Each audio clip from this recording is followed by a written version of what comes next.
ఉన్నాయని ఈ ఆత్మహత్య పత్రం ద్వారా మా దృష్టికి వచ్చింది. మేము ఇప్పటివరకు మా ప్రాంతంలో ప్రశాంతంగా ఉన్నాం, హిందూ ముస్లిం బాయ్ బాయ్గా ఉన్నామనే ఆలోచనలోనే ఉన్నాం.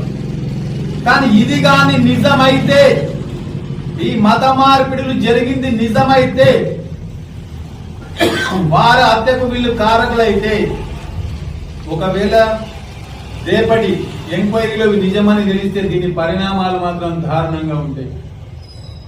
మార్పిడులు కదా, మార్పు చేయడానికి ఎవరు మార్పు చేసి కాదు, మొత్తం మేము మార్పు చేయిస్తాం. ఇంత భయంకరమైన నిజాలు మరి ఇంత సోషల్ మీడియాలో వైరల్ అవుతున్నా కూడా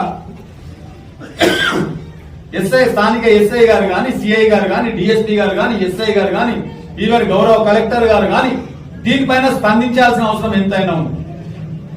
వచ్చిన వాళ్ళకంతా కేవలం వాళ్ళ ఏదో మిస్సింగ్ కేసు రాసుకొని పంపించేసి, ఒకవేళ మీరు చనిపోతే ఎస్ఐ గారు సమాధానం చెప్పగలుగుతారా?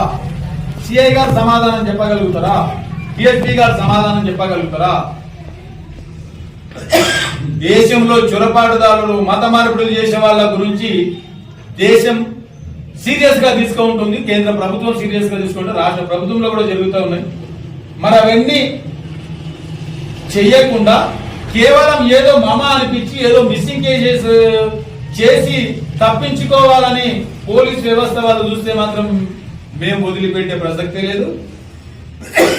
మేము కూడా పై స్థాయి వరకు ఈ విషయాన్ని తీసుకెళ్తాం, అవసరమైతే ధర్నాలు నిర్వహిస్తాం.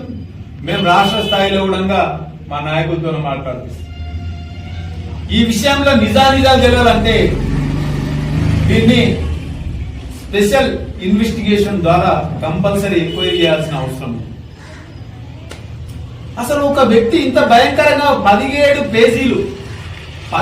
పేజీల సూసైడ్ నోట్ రాసి, నేను చనిపోతున్నా, నా గురించి ఎవరు మాట్లాడకండి అని సూసైడ్ నోట్ రాస్తే దానికి పోలీసులు స్పందించిన తీరు చూస్తే మాత్రం చాలా అనుమానాలు కలుగుతా ఉన్నాయి.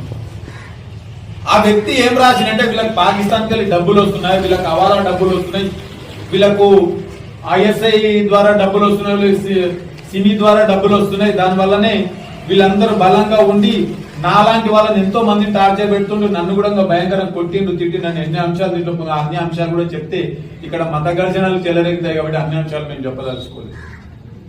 కానీ మాకు మొట్టమొదటి డౌట్ పోలీస్ వ్యవస్థ పైన వస్తున్నది.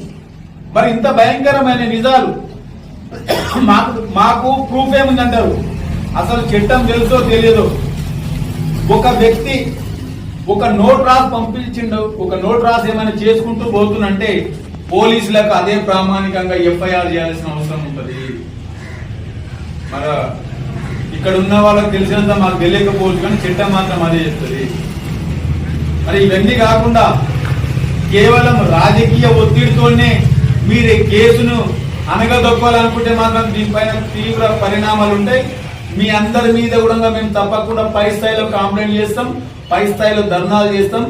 మేము రాష్ట్ర డీజీపీ వరకైనా కూడా మేము వెళ్ళగలుగుతాం. విశ్వ హిందూ పరిషత్కు కూడా మేము ఇన్ఫర్మేషన్ ఇచ్చినాం, బజరంగ దళకి ఇన్ఫర్మేషన్ ఇచ్చినాం, భారతీయ జనతా పార్టీ రాష్ట్ర నాయకులకు కూడా ఇన్ఫర్మేషన్ ఇచ్చినాం.